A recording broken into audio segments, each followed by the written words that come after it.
జగన్నాథుని భాండాగారంలో ఏమున్నాయంటే 1978లో ఒడిశా పూరి జగన్నాథుని రత్న భాండాగారాన్ని చివరిసారిగా తెరిచారు.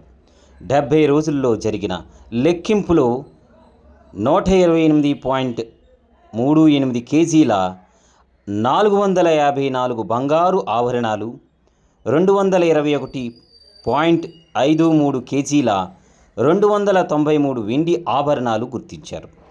లోపలి ట్రెజరీలో 43 కేజీల 367 బంగారు వస్తువులు, 148 కేజీల 231 వెండి వస్తువులు లెక్కించారు.